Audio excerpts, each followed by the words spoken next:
Federación Argentina de Trabajadores de Farmacia, 70 años en defensa de los derechos del trabajador del sector, comprometidos con la formación de nuevos líderes sindicales. Obra social del personal de farmacia, el mejor remedio para su salud. Turismo Social de FATFA piensa en el descanso de todos los trabajadores de farmacia, ofreciendo un gran circuito hotelero en todo el país. Instituto Superior de Formación Tecnológica de FATFA apuesta al crecimiento profesional de todos los trabajadores de farmacia en el país. FATFA, conmemorando su 70 aniversario.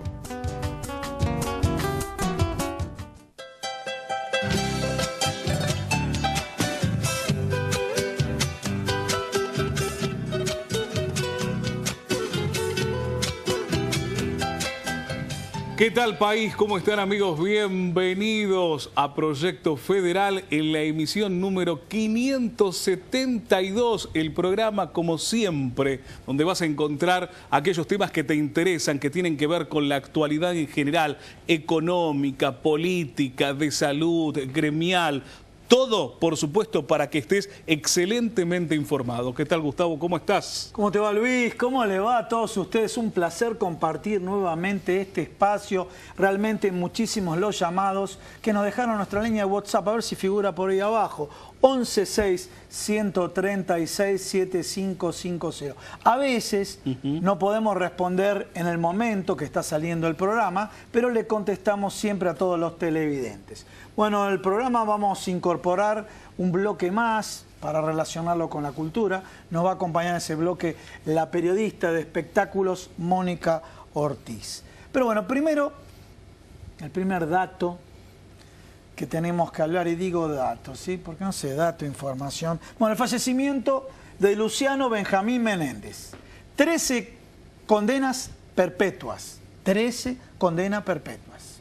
Estamos hablando de un genocida de la época militar, donde tuvo un ámbito de actuación en 10 provincias. Yo era estudiante del colegio en esa época, después la primera etapa de la universidad, y realmente no se sabía mucho. Y yo por amigos me enteraba en el exterior la existencia de desaparecidos. Ahí lo llamaban la hiena. ¿Saben por qué la hiena?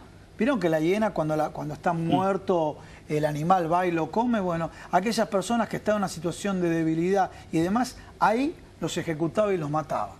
Los que quieren seguir el juicio de la Perla se pueden enterar de todos los testimonios por los cuales tuvo 13 condenas perpetuas. Por eso digo el dato. Ahora, generalmente los chicos más jóvenes preguntan ¿para qué sirve la historia? La historia sirve para conocer estas situaciones y que no se repitan nunca más.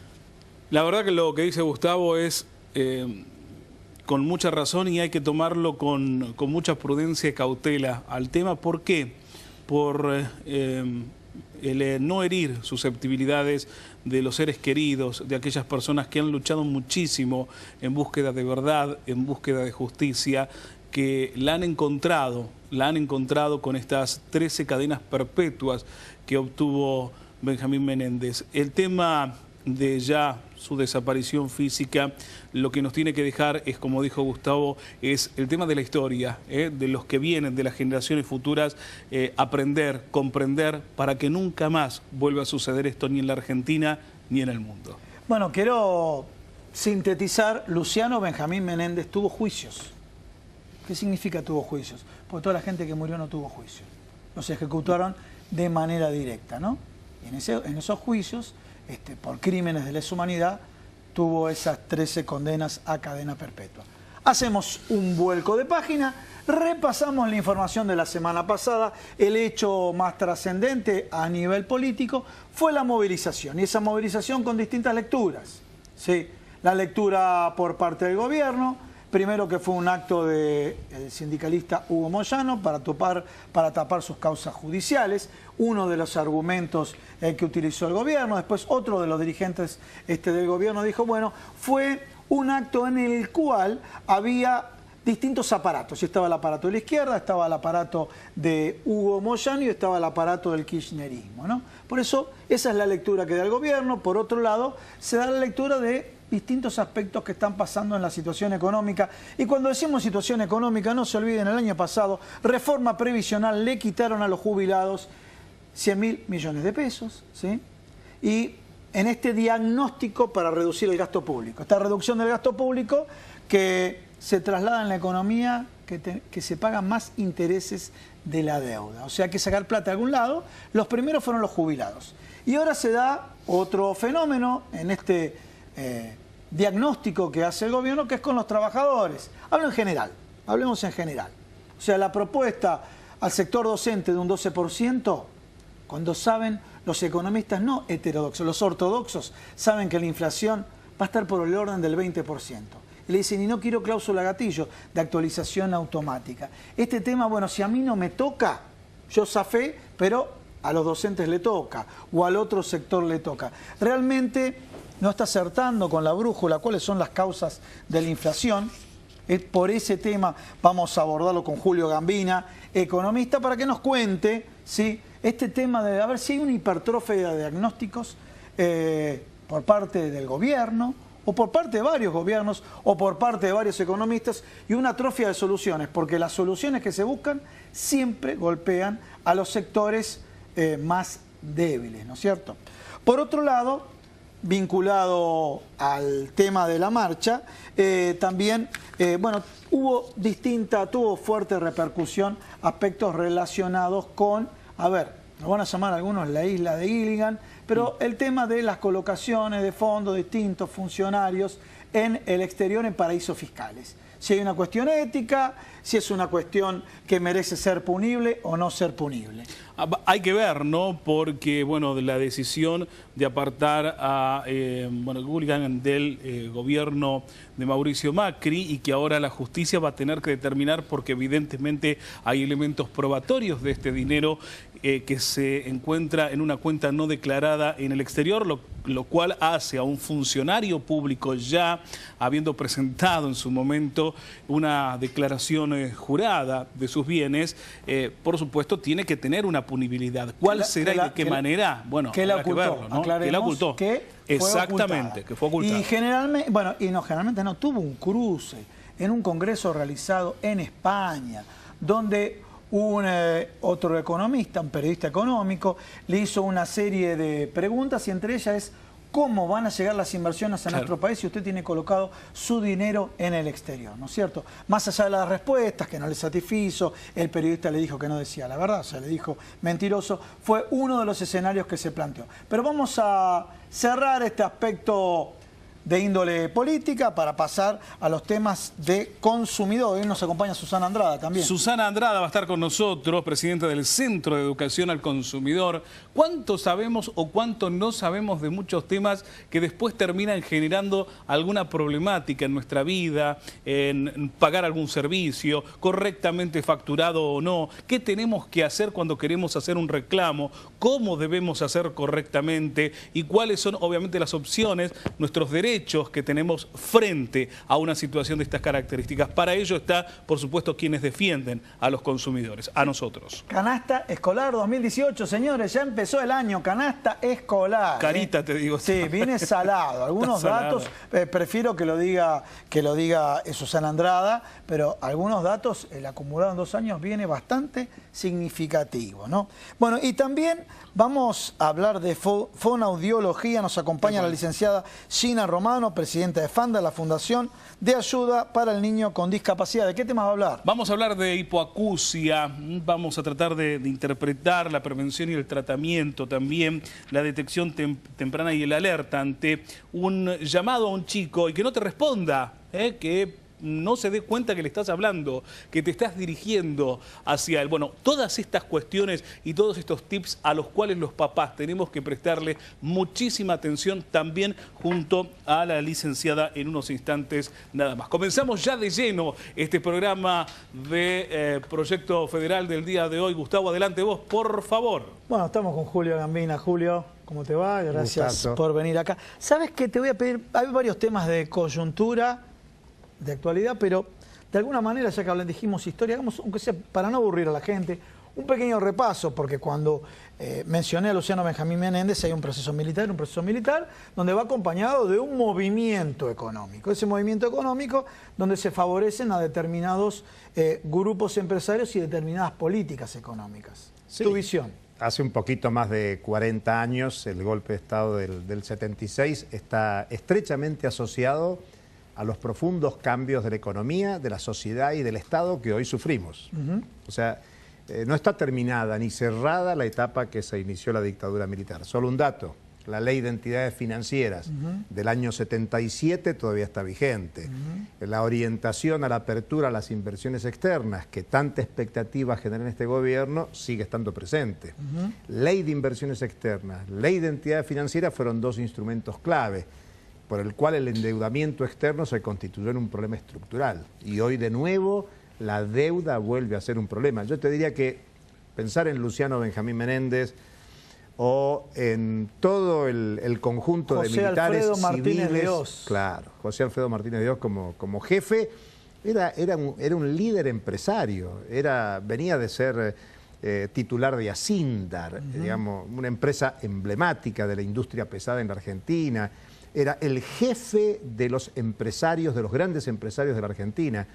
Y se hizo ese plan para reinsertar a la Argentina en la economía mundial, una economía mundial que todavía sigue aquel ciclo histórico de los últimos 40 años. Cuando uno piensa en términos de especulación, tenés que pensar en la gran especulación que empezó a fines de los 60, principios de los 70, que motivó algunas respuestas globales, como pudo haber sido en su momento la tasa Tobin, para tratar de que no haya un aliento a la especulación financiera. Y vos lo que tenés es un mundo hoy de especulación financiera. La dictadura militar argentina fue altamente funcional. Nosotros, con Osvaldo Bayer y Atilio Borón, escribimos un libro que se llamó El terrorismo de Estado en la Argentina, que fue pedido por el Instituto Espacio para la Memoria. Fue una investigación que hicimos a pedido. Y nos encaramos en la historia económica de la Argentina hasta el 2001. La paramos en el 2001 porque, bueno, en los últimos años había mucha discusión sobre lo que estaba aconteciendo. Pero vos dijiste, y creo que es muy importante, los efectos históricos. Pero no historia como aquello que está lejos y en el tiempo, sino para entender los problemas económicos, políticos, sociales de la Argentina hoy, hay que estudiar qué fue aquellos cambios, aquellas transformaciones que se instalaron con miedo en la población. Sin el miedo que generó el terror de Estado, no era posible avanzar. Vos fíjate que uno de los grandes intentos no logrados fue el disciplinamiento del movimiento sindical, del movimiento obrero. Vos recién decías muy bien, la gran variable de ajuste de la política económica actual son los salarios de los trabajadores estatales, privados, la demanda por mejores jubilaciones. Y lo que hay es un objetivo de reducir la capacidad de actualización de ingresos populares. Y bueno, aquello fue lo que se intentó en aquel momento. Incluso hubo un intento de la dictadura, en los últimos años de la dictadura, de que los trabajadores se desafiliaran de los sindicatos. Y se convocó a una reafiliación de los trabajadores a los sindicatos. La sorpresa para la dictadura es que hubo más afiliación después de esa convocatoria que la que había antes.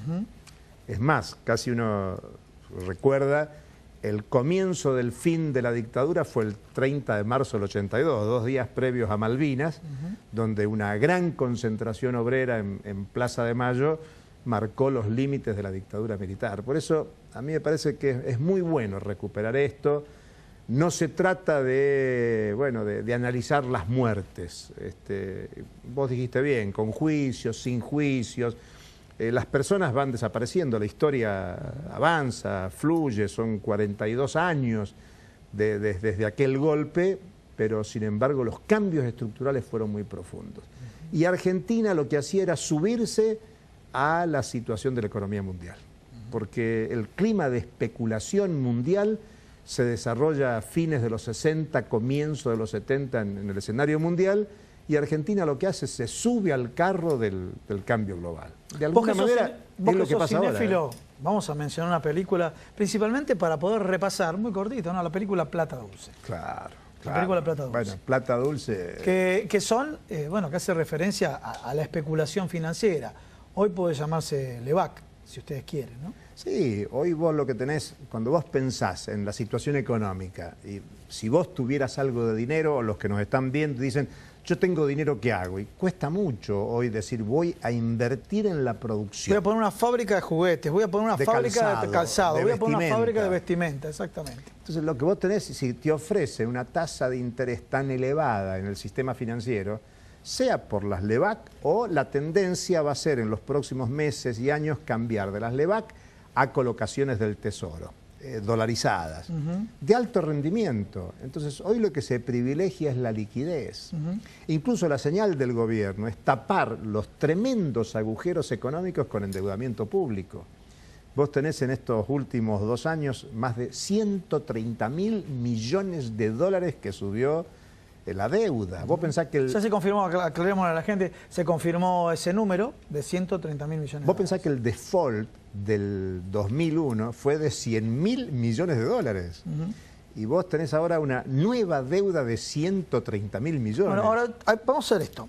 Me voy a poner en la vereda del frente. Digo, te contesto, ¿es la herencia recibida? En 2 años, en 24 meses, ¿se puede contraer una deuda argumentando la herencia recibida? No, yo creo que la herencia recibida es parte del discurso que también se pero agota. dejemos al lado el discurso. No, pero estoy de acuerdo. Sí. Había problemas en la economía argentina que venían de antes. Sí, señor. Digamos, en enero del 2014 hay una importante devaluación hecha en el gobierno de Cristina Fernández, con Kicillof ministro. Digamos que la otra devaluación que continúa es la que hace el gobierno de Macri en diciembre del 2015. La desaceleración de la economía venía desde antes, los problemas del empleo venían de antes, la pérdida de poder adquisitivo y la inflación, no necesariamente contabilizada por el INDEC, venía. O sea que hay temas que venían de arrastre. Bien, perfecto. Pero no se puede explicar los problemas actuales por lo que venía del último. Es más, yo te diría, si uno profundiza más, hay problemas que van más allá de la coyuntura y que son problemas de estructura. Sí. Yo te diría, vos que sos un tipo estudioso, ¿quién definió el modelo productivo de la Argentina y cuándo? Cuando yo era chico y pensabas en el agro, pensabas en carne, trigo, maíz. Y de golpe, yo soy profesor de economía política en la universidad, y de golpe nos encontramos que la soja empezó a ocupar un lugar. Y mucho más la soja transgénica desde el 96. Y hoy no se puede hablar de la economía argentina sin pensar en términos de agro, soja y derivados de la soja, porque es aceite, energía, una cantidad de derivados muy importantes en la exportación de la Argentina. Y vos decís, ¿quién definió eso? Acá estamos en un programa que se llama Proyecto Federal. ¿Quién en el país discutió cambiar el modelo productivo agrario al rumbo del agronegocio? Muchos dicen, Argentina no exporta alimentos, exporta commodities. Porque antes el agro argentino producía para exportar, pero también para el consumo de la población en la Argentina. En los últimos años vos has reorientado la producción para venderla al exterior. Y que eventualmente ese producto te venga terminado, procesado en el exterior. Pero en general lo que vos tenés es que no estás produciendo para abastecer y satisfacer las necesidades de la población en la Argentina. Entonces hay una reestructuración que empezó con la dictadura, lo que decíamos, y que se consolidó con mucha fuerza en los años 90 y que nunca tuvo retroceso. Incluso en el gobierno anterior es cuando más se consolida el modelo agrosojero vinculado a la dominación de las transnacionales de la biotecnología. Por eso hay muchos problemas profundos que hay que analizar que trascienden la coyuntura y a veces cuando alguien dice, bueno, ¿qué solución darías? Bueno, la solución no es tan simple porque no es solo cambiar la coyuntura, sino reestructurar y reorientar el modelo productivo de la Argentina. Eso quiere decir discutir qué produce la Argentina, para quién lo produce, cómo lo produce, qué necesidades satisface. Vos pensás, muchos preguntan en programas de tele, radio, ¿cómo está la economía en la Argentina? Bueno, depende de quién conteste. Hay alguna gente que le va muy bien. Obviamente. Esos vamos a hablar la obra pública. No, pero grandes tenedores de letras del Banco Central. Sí. los acreedores de la deuda pública argentina, las grandes terminales automotrices, las grandes empresas de biotecnología y de alimentación. Vos tenés las petroleras. Vos pensás que la Argentina ahora, inflación, decías vos. Bueno, acá hay mucha gente, muchos sectores que pueden establecer precios. Hay libertad para establecer el precio del combustible. El presidente dijo, cuando se liberó el precio del combustible, que así como ahora aumentan las naftas, como el precio del petróleo puede bajar, las naftas van a bajar. Bueno, ningún análisis internacional señala que en el corto plazo hay baja de los precios del petróleo. Y de hecho está subiendo el precio del petróleo. Ya está arriba de los $60. Y por lo tanto eso hace que los combustibles aumenten. Y el precio del combustible no solo impacta cuando cargas combustible en tu moto, tu auto, sino que se traslada a los precios de la economía. Hay quienes pueden establecer precios. Los trabajadores no pueden fijar el precio de la fuerza de trabajo. Vamos a este tema. Inflación. Pero vamos a trasladarlo en un lenguaje sencillo para ustedes que nos siguen todos los miércoles en el estreno y las repeticiones acá en Argentinísima. Primera causa, o sea, lo utilizaba un tal Álvaro Sogaray, no sé si te acuerdas, pero la primera causa, la maquinita de emitir. Entonces, la culpa del gobierno anterior tenía en inflación. El último año fue, vamos a redondear, 25% por la maquinita. Sí. El gobierno actual dice es muy fácil controlar la inflación, primer año 40%. Para hacer una síntesis que hay error de diagnóstico. Si a vos te agarra un médico, te dice que es muy fácil, cuando te opera te deja peor, estás en una situación delicada. Entonces, cuando emisión monetaria fue una de las causas. Bueno, no pudieron controlar la inflación. Y sigue siendo, en ese mismo diagnóstico, la emisión monetaria sigue siendo. Esta semana que pasó hubo licitación de letras del Banco Central y la idea es que la emisión de letras del Banco Central es para retirar dinero de circulación. Bueno, no lo lograron. No lo lograron. Quiere decir que en esta misma semana ese diagnóstico gubernamental no tiene éxito. Este gobierno sigue emitiendo más, o sea que en el diagnóstico del gobierno están fallando. Discúlpame, cuando se habla de las LEVAC, ¿sí? ¿Qué significa que...? Explicar a la gente. La LEVAC es un préstamo. Sí, pero ese préstamo implica que están colocando instrumentos financieros en el gobierno y de alguna manera es una forma de emitir. Es un préstamo oneroso. Sí. O sea, el Banco Central dice, yo ofrezco un título de la deuda y con lo cual bancos, hasta hace poco las compañías de seguro, ahora ya no pueden invertir en esos títulos. Entonces le entregan dinero al Banco Central y el Banco Central se compromete a devolverlo en el plazo del título, el valor invertido más un excedente, más una renta. Es un crecimiento de la deuda pública, eso entra en el déficit cuasi fiscal. ¿Por qué cuasi fiscal? Porque ese costo lo paga el Estado. Y cuando decimos el Estado lo paga el conjunto de la sociedad, porque el Banco Central está administrando recursos públicos. Entonces lo que el Banco Central pretende es retirar dinero. Y retirar dinero es para que nosotros no tengamos dinero, para enfriar la economía. Cuando se dice retirar dinero es para enfriar la economía. Lo que se busca es, enfriando la economía, que bajen los precios. Claro, lo que ellos les cuesta entender que también desde los 60, 70 se desarrolla lo que se llama la estanflación. O sea que a veces hay inflación con estancamiento, no solo hay inflación cuando crece la demanda, cuando crece la oferta, hay problemas estructurales muy serios. Y yo te diría... No, está bueno que lo aclarés porque charlamos fuera del aire acá con el profesor, el licenciado Julio Gambina. Estanflación no es una palabra nueva, ¿eh? No, tiene 40 años. No quiero ni decir en qué año me recibí, pero se estudiaba estanflación hace más de 30 años. Claro, ¿sí? pero para hacerla sencilla para los que nos escuchan. La inflación es una ecuación de poder. La inflación es ¿quién aumenta los precios? El que puede. Entonces, vamos a hablar sectores concentrados. Pero, absolutamente. A ver, vamos a uno concreto. ¿Qué es lo que Discúlpame, ya que vamos a aplicar la teoría económica. No hay competencia perfecta. No, desde luego. Es una competencia imperfecta. Desde que hay monopolios. No, cuando se habla de competitividad, en teoría, parecía ese mundo neoliberal que hay una competencia perfecta. Competitividad, mirá, en la década del 30 del siglo pasado, ¿cuántos años hace ya eso? En plena crisis del 30, Gran Bretaña, que era el gran país del libre cambio, abandona la concepción librecambista y funda la corriente proteccionista. Si hay país proteccionista en el mundo es Gran Bretaña y Estados Unidos.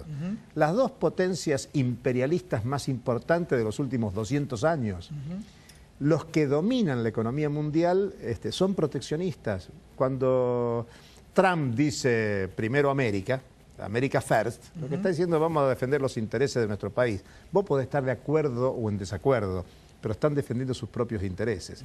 Las tarifas son los intereses de las grandes empresas de servicios públicos privatizados. Hace muchos años que vienen queriendo precio de mercado. Precio de mercado, el precio más alto posible que les permita ganar. Si algunos no pueden acceder al servicio, mala suerte, quedan afuera. El objetivo es que las tarifas tengan un precio de mercado, con lo cual se cambia una concepción que yo la pondría a discutir.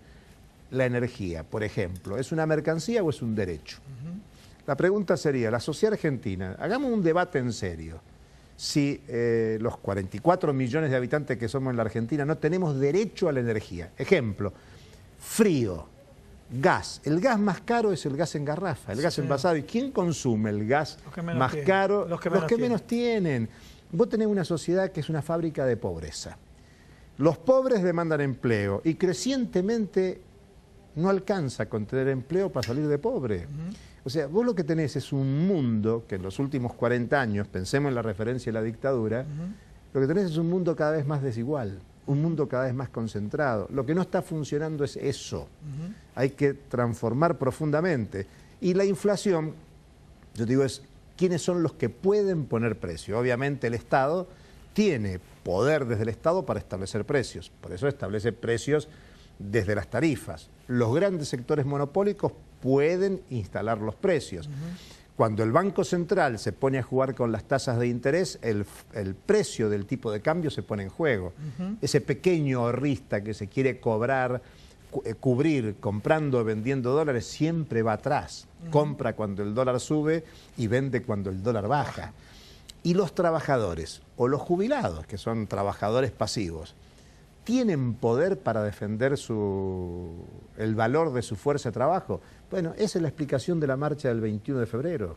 Más allá de las explicaciones de que sea Moyano, de que sean los camioneros, las CGT, las CTAs, los movimientos sociales. Lo que hay es una demostración de fuerza de sectores que quieren defender su precio. Estamos en el orden capitalista, oferta y demanda.